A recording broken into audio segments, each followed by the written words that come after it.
ஐயா இந்த விதியின் வலிமை அப்படின்னு சொல்லி விதி நம்ம ஜாதகத்துல பாத்தீங்கன்னா நம்ம ஜாதகமே விதிதான். இப்போ விதி என்பது வெல்ல முடியுமா அப்படின்னு சொல்லி நம்ம ஒரு கேள்வி நமக்குள்ளே கேட்போம். ஏன் நமக்கு இந்த கஷ்டம், எதனால வருது அப்படின்னு சொல்லி நம்ம சிந்திச்சுப்போம். நிறைய டைம் நம்ம தனியா இருக்கும்போது தான் சிந்திக்க முடியும், 4 பேர்த்தோட இருக்கும்போது சிந்திக்க முடியாது இல்லையா? அப்படி இருக்கும்போது நான் 2 விஷயம் சொல்றேன், அதை பாருங்க, உங்களுடைய ஆய்வுக்கு உட்படுத்தி பாருங்க. அதாவது அந்த காலத்துல அரசர்கள் வந்து வயசாயிடுச்சுன்னா இளவரசங்கிட்ட நாட்டை விட்டுட்டு காட்டுக்கு போயிடுவாங்க.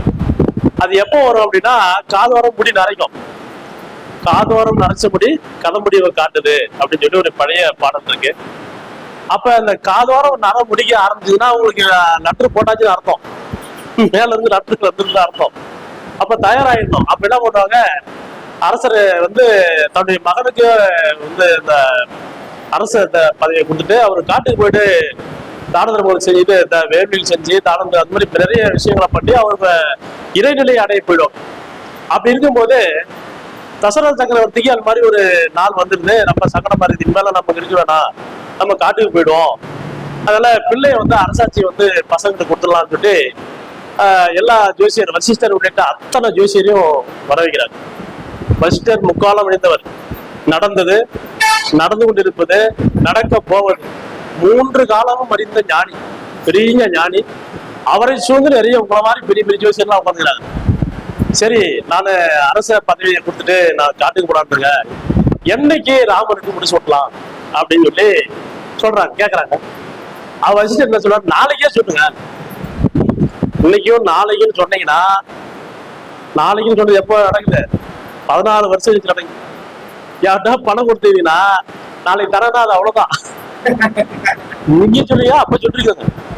நாளை என்ற வார்த்தை 14 இடம் பெயர்ந்து நடக்கிறது. அப்போ நாளைக்கு சொல்லுங்க, நாளானேன்னு சொல்லுங்க, இல்ல 2 நாள் ஆகட்டும் சொல்லுங்க. நாளை என்பது 14 வருஷம் கழிச்சு நம்ம புராண இதிகாசங்கள் சொல்லுது. அப்புறம் பாக்குறாங்க, நம்ம நாட்டுக்கு நாளைக்கே முடிச்சு விடலாங்க அப்படின்னு சொல்லி சொன்னோடனே அதுக்குள்ள ஏற்பாடுலாம் நடக்குது. ராமனுடைய தாய் காத்துட்டு இருக்காங்க, வெண்கொட்ட கொடையோட வருவாங்க, மலதாளத்தோட வருவாங்க, ராஜ மரியாதையோட ராஜ அலங்காரத்தோட வருவாங்க அப்படின்னு சொல்லி அவங்க காத்துட்டு இருக்காங்க. ஆனா ஒரு அம்மா பண்ண வேலை, தம்பி நீ வந்து காட்டுக்கு போ, லட்சுமணன் வந்து ஆளட்டும் அப்படின்னு சொல்லி சொல்றாங்க. அப்படிங்கும்போது உடனே வேற எந்த வார்த்தையும் இல்லைங்க, உடனே வந்து அதுக்கு தனி வேஷம் இருக்கு. ராஜ அலங்காரத்துக்கு வேஷம் வந்து, துறவிக்கு ஒரு வேஷம், சாமியாரா போறது, கமண்டலம் காவி உடை இதெல்லாம் அணிஞ்சுக்கிட்டு வந்து போறேன்னு சொல்லி கிளம்பிட்டாரு. இதை பார்த்த லட்சுமணன் என்ன பண்ணாருன்னா, என்னடா இது வேஷம், இது என்ன வேலை என்னன்னு இல்ல அம்மா சொல்லிட்டாங்க நான் போயிடுவேன் காட்டுக்கு போறேன் சொல்லி கிளம்புறாரு. அப்ப வில்ல எடுத்து அடிக்கிறதுக்கு விதிக்கு இது விதி, யாரையும் நோண்டுக்கிறது வழி இல்லை, நான் காட்டுக்கு போன விதி, அம்மா சொல்லிட்டாங்க, இனிமேல் மாற்று கருத்தே இல்லைன்ட்டார். அப்ப லட்சுமணன் எடுத்துட்டு அடி அவளை கையை அடிச்சு கொள்ளணும்னு சொல்றான். விதிக்கே விதி செய்யறேன், வில் இருக்குது, விதிக்கு ஒரு விதி செய்ய வில்லும் இருக்குது என்கிட்ட, அதனால நான் அடிச்சு கொள்ளணும் தோறான். அதெல்லாம் தடுத்து இது விதி, நான் காட்டுக்கு போன்ற விதின்னு சொல்லிட்டு அவருக்கு காட்டுக்கு போயிட்டாரு. காட்டுக்கு போய் அங்க பர்ணஜாலம் அமைச்சு வாழ்ந்துட்டு வராங்க. வாழ்ந்து வரும் காலத்துல அந்த விஷயங்கள்லாம் நடக்குது. எப்படி நடக்குதுன்னா, இப்போ நடந்தது இல்லைங்களா, நாளைக்கு மறுபடியும் முடிச்சுட போறாரு. ஆனா நாளை என்பது தள்ளி போகுது. இந்த விதி யாருக்கும் தெரியாம வந்த விதி. யாருக்கா தெரியுமா? ஜோசியருக்கே தெரியல, வசிஷ்டருக்கே தெரியல, முக்காலம் விழுந்தவருக்கே தெரியல. சரி, இது தெரியாத வந்த விதி. சொல்ல முடிஞ்சுதா? சொல்ல முடியல. சரி, அடுத்து அப்படி வாழ்ந்துட்டு இருக்கும்போது ஒரு நாள் வந்து அகத்தியரை சந்திக்கக்கூடிய அந்த சந்திப்பு நிகழ்ந்து ராமர். அப்படி நான் நிகழும் போது அவர் சொல்றாரு, அப்பா கண்ணே, இது வந்து இப்போ இது நீங்க இருக்க வேண்டிய இந்த அடுத்து போகக்கூடிய இடம் வந்து மாயை நிறைந்த ஒரு காடு. இந்த காட்டுல நிறைய மாயைகள் நடக்கும், நீங்க எவ்வளவுக்கு எவ்வளவு ஜாக்கிரதையா இருக்கீங்களோ அது நல்லது அப்படின்னு சொல்லி ஒரு வில்லையும் கொடுத்துட்டாரு. இது வச்சுக்கோ, பாதுகாப்பா இருக்கும் அப்படின்னு சொல்லி கொடுத்தாரு. அப்படி இருக்கும்போது ஒரு நாள் வந்து இவரு ஒரு அந்த சீடா பிராட்டி என்ன பண்றாங்க, அந்த மானை பார்த்துடுறாங்க. அந்த மானை அப்படிப்பட்ட ஒரு அழகா இருக்கு, அதை பிடிச்சிட்டு வாங்க, பிடிச்சு கொடுங்கன்னு கேக்குது அந்த அம்மா. முடின்றதை விட அடினா வேலை பிடிச்சிருக்கும். அப்பயே ராமாயணம்லாம் இல்ல போயிருக்கும். இது புடினோடனே துரத்திட்டே ஓடுறாரு, ரொம்ப தூரம் போயிடுது, ஒரு கண்ணுக்கு தெரியாம போயிடுது. அப்ப கிட்ட ரொம்ப தூரத்துல இருக்கும்போது வில்லு அடிக்கிறாரு. வில்லு பட்ட உடனே நேரா அந்த சவுண்ட் வந்து இங்க எப்படி வருதுன்னா, லட்சுமணா சீதா அப்படின்னு சொல்லி சவுண்ட் கேட்குது. இவங்க வெளியே வந்து பார்த்தோடனே சவுண்ட் கேட்குது அப்படின்னு சொல்லி பாக்குறாங்க. அதனால இந்த அம்மா ராமர் அந்த பர்வதனை விட்டு கோடு போட்டுறாரு. லட்சுமணா, இந்த கோட்டுக்கு அங்காண்டு நீ போவாத, அந்த சீதா பேட்டை வரக்கூடாது, இதை பாதுகாத்துட்டு இருக்காரு. இப்படிங்கும் போது இந்த சவுண்டு கேட்ட உடனே ராமா அபயம் அப்படின்னு கேட்ட உடனே என்னவா பிரச்சனை பண்ணுறது, நீ போய் பாத்துருவான்னு சொல்றாங்க. யார் சொல்றாங்கன்னா, சீதா பேட்டை சொல்றாங்க. அவரு போற மாதிரி இல்ல, அண்ணன் வந்து அவனுடைய வில் வந்து உலகத்தையே யார் 33 லெவலையும் வெல்லக்கூடிய வல்லக்கூடிய இந்த வில், அந்த வில்ல வச்சு அவருக்கு எதுவுமே ஆகாது அப்படின்னு. இல்ல நீ போயிட்டு வா அப்படின்னு பலவாறு சொல்லி போயும் அந்த அந்த இவரு லட்சுமணன் சொல்லி சொல்லி பாக்குறாரு. அந்த சீதா கேட்க முடியல, கேட்க மாட்டாங்க. அப்ப சொல்றாங்க, அப்ப அண்ணன் இல்லைன்னா என்ன நீ மனையான போறியா, என்ன அண்ணன் பொருளை வந்து உபயோகப்படுத்த போறியா அப்படின்னு ஒரு வார்த்தை கேட்ட உடனே மறு வார்த்தை இல்லைங்க, உடனே கிளம்புறாரு. போய் பார்த்த உடனே ராமர் ஏம்பாங்க வந்தேன் அப்படின்னு. இல்ல இல்ல ஏன்பா வந்த உடனே இங்க ஏன் வந்த, நான் சொன்னது என்ன அப்படின்னு கேட்கும்போது ராமர் கேட்கும், இல்லைண்ணா இந்த மாதிரி அம்மா அண்ணிதான் போக சொன்னாங்க அப்படின்னு சொல்லி, ஐயோ இது மாயமானாச்சே, இது சிக்கல் பட்டுருச்சே, நான் இங்க பார்த்துட்டு நீங்க இருக்கலாமே அப்படின்னு சொல்லி சொல்றாரு. அது நடக்காத போது திரும்ப 2 பேரும் வராங்க. அந்த இடத்துல சீதை இருந்த இடமும் இல்ல, மண்ணு இல்ல, எதுவுமே இல்ல. ராவனுடைய விரல் தீர்னாவே ராவணன் இறந்துருவான். அப்படிப்பட்ட சாபத்தால அப்படியே மண்ணோட தோண்டி தீட்டு போயிடுது. இந்த இடம் உனக்கு பிரச்சனை இருக்கு, இந்த இடத்துல வந்து மாயைகள் இருக்குன்னு சொல்லி சொல்றாரு, அகத்தியர் சொல்றாரு. இது தெரிஞ்சு வந்த விதி, இதையும் வெல்ல முடியும். இப்ப என்ன சொல்றான் லட்சுமண, நான் இது விதினா அங்க சொல்லுவேன், என்ன விதியே அடிப்பேன்றான். இங்க அவனே சொல்றான் விதி, இப்ப விதி பயனுது அப்படின்றான்.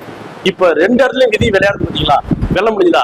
அப்ப தெரிஞ்சு வந்தாலும் விதி வெல்ல முடியாது, தெரியாம வந்தாலும் வெல்ல முடியாது. சரி, விதி வெல்றத பார்ப்போமா? இப்ப வெல்ல முடியல. இப்ப ஒரு அரசனுக்கு குழந்தை இல்ல, ரொம்ப காலம் தவம் பண்றான். ஒரு நாள் சிவபெருமான் வர்றாரு. சரிப்பா, அவனுடைய தவத்தை மெச்சணும், உனக்கு என்ன குழந்தை வேணும்? 100 வயசுள்ள குழந்தை வேணுமா, 5 வயசுள்ள குழந்தை வேணுமா, 16 வயசு குழந்தை வேணுமா அப்படின்றான். அவன் என்ன சொல்றான், 100 வயசு குழந்தை எப்படி இருக்கும்? எப்பா அதுக்கு வந்து இருக்கிறதுலே அடிமுட்டால தீவிரவாதி அடி எல்லாம் மொத்த தீவிரவாதி உருவம் அப்படின்னா 100 வயசு வாங்க அந்த குழந்தை. கருணையே வடிவானவன், தெய்வ அம்சப்படுறவன், அவன் 16 வயசு வெளியிருப்பான். ஒரு நாளா இருந்தாலும் அப்படிப்பட்ட குழந்தை ஒன்று சொல்லி வாங்குறாங்க. 5 வருஷம் போகுது, நல்லா வளர்ந்து வராங்க. 5 வருஷம் 16 வயசு தொடங்குது. அந்த டைம்ல இவங்க 2 பேரும் டெய்லி ஐவருது, ஐயோ புள்ள செத்துரோட. ஒரு நாள் அந்த பையன் பார்த்துட்டான். பார்த்த உடனே என்ன பண்ணா, இந்த மாதிரி விஷயத்தை ஓப்பனா சொல்லிடுறாங்க. அன்னையிலிருந்து அவர் சிவபூஜை செய்ய ஆரம்பிக்கிறார். சிவபூஜை செஞ்சு கடைசியா அந்த டைம் வரும்போது 16 வயசு முடிய போகுது, அந்த நாள் வருது, நேரம் வருது. யமதரம் என்ன பண்ணாரு, சித்திரபுரம் அனுப்பி போய் ஐயத்திரோட அப்படின்றாங்க. அவன் வந்து பார்த்துட்டு, அவன் சிவபூஜை பண்றான் சமயம் ஒண்ணுமே பண்ண முடியல, எங்களால் மாலான்னு சொல்லி வட்டாப்ல. யமனே கிளம்பி வராப்ல, எருமகடா வேகம்ல, ஒண்ணுமே பண்ண முடியல. பாசகர் போட்டு இயக்குறாரு, சிவலிங்கத்தோடு வருது, எட்டி விடுறாரு. மரணத்துக்கே மரணத்தை கொடுத்தாரு, மரணத்துக்கே எல்லாத்துக்கும் மரணம் கொடுக்குற அந்த யமனையே வந்து மரணத்தை இன்னைக்கும் திருக்கடையூர் போனீங்கன்னா அந்த உள்ளூர் கோயில் இருக்கிற பாக்காதீங்க, மயான கோயில் ஒன்று இருக்கு, அதை பார்க்கணும். அங்க போனா உங்களுக்கு வந்து பாவம் தீரும். அப்படிப்பட்ட விதி மாற்றக்கூடிய வல்லமை இறை பக்தியும் அடியார்களுக்கு உண்டு. அப்ப இது ஒரு விஷயம் என்னன்னா, நம்ம சிறுதொண்ட நாயனாருடைய கதையை பார்க்க தெரியும் உங்களுக்கு. சிறுதொண்டர்ல அதாவது சிறுதொண்டர் அந்த குழந்தை செத்து போகுது இல்ல, அது ஆமாங்க, அதை வந்து சிவருமானே அவங்களுடைய பக்தி மெச்சி இது பண்றாங்க. அப்ப நம்ம வந்து இறைவனுடைய சரணாகதி பண்ணோம்னா கண்டிப்பாக விதி வெல்லலாம். ஆனா விதி வெல்லணும்ன்ற விதி இருந்தாதான் வெல்ல முடியும். விதியை வெல்லலாமான்னு சொல்லி கண்ணதாசன் ஒரு கேள்வி கேட்கறாங்க. அந்த கண்ணதாசன் சொல்றாரு, விதியை வெல்லலாம், அப்படி வென்று விட்டால் உன் வெல்லுவாய் என்பதே உன் விதியாக இருக்கக்கூடும். வெல்லணும்ன்ற விதி இருந்தாதான் அந்த விதியை கூட வெல்ல முடியும் அப்படின்னு சொல்றாங்க. இந்த விதியை நம்ம ஜாதகத்துல எங்க இருக்குன்னா லக்னம். இந்த லக்னம் சரியா அமைஞ்சிருச்சுன்னா உங்களுக்கு எல்லா செல்வம் வந்துடும். லக்னம் வந்து ஓரத்துல போய் 30வது டிகிரி போய் வச்சுங்களேன், ஒரு எல்லாமே லேட்டா தான் கிடைக்கும். ஒரு ஒரு ராசியில டிகிரில இருந்துன்னா உனக்கு எல்லாமே போன உடனே கரண்டி உனக்கு பாயசம் உடனே ஊத்துவான். ஆனா 30 டிகிரில இருந்துன்னா கடைசியான தான் போய் உட்காந்துப்பேன். அப்ப லக்னமும் நல்லா இருக்கணும், லக்னாதிபதியும் நல்லா இருக்கணும். அப்படி இருந்து 1, 5, 9 அதிபதிகள், 1, 4, 7, 10 அதிபதிகள், யோகாதிபதிகள், இந்த பார்ச்சுனான்றாங்க பாத்தீங்களா, அந்த மாதிரி கிரகம். அப்புறம் பாத்தீங்கன்னா இந்த தன 2ஆம் அதிபதி நல்லா பலம் பெற்ற 2ஆம் அதிபதி லக்னத்தை பாக்குறது, லாபாதிபதி லக்னத்தை பாக்குறது, இப்படி எல்லாம் இருந்ததுன்னா உங்க விதி மாறும். 6, 8 மாறாக 6, 8 பட்ட அதிபதிகள் லக்னத்தை பார்த்ததுன்னா கண்டிப்பா விதி மாறாது. அதை அனுபவிச்சுதான் ஜெயிக்கணும் சொல்லி இதுவரை அமைதி காத்து இந்த விதி வலிமை அப்படின்னு பார்க்கும்போது சித்தர்களுக்கு உண்டு. இப்ப இறை வழிபாடு உங்களுக்கு ஜாதகத்துல கெட்டிருந்தாலும் கூட இறை வழிபாட்டோட ஓட்டினீங்கன்னா கண்டிப்பாக விதியை வெல்ல முடியும். ஆனா இறை வழிபாடு இல்ல, தன்னுடைய திறமையில தான் நீங்க ஓட்டணும்னா வெள்ளி வெல்ல முடியாதுங்க. அதுக்கு தேவாரம், திருவாசகம், திருவிசில்பா, திருப்பல்லாண்டு, நாலாயிரத்தி பிரபந்தம் இதெல்லாம் படிக்க ஆரம்பிச்சுன்னா ஆட்டோமேட்டிக் விதி மாறுங்க. விதி மாறும், கண்டிப்பா மாறும். விதி மாற்ற முடியாதது இல்ல, மாற்ற முடியாதுன்னா நீங்க படிக்க முடியாது. எதை தேவாரம் திவசங்களை படிக்க முடியாது. ஒரு நாளைக்கு ஒரு பாடலாக பாடுங்க. படிச்சீங்கன்னா நீங்களா ஜோசியராகிறீங்க. கண்டிப்பா அந்த விஷயத்த நீங்க கடைபிடிச்சீங்கன்னா கண்டிப்பா விதியை வெல்லலாம். நல்ல ஒரு வாய்ப்பை எனக்கு அளித்த அத்துணை நல்லவர்களுக்கு நன்றி தெரிவித்துக் கொண்டு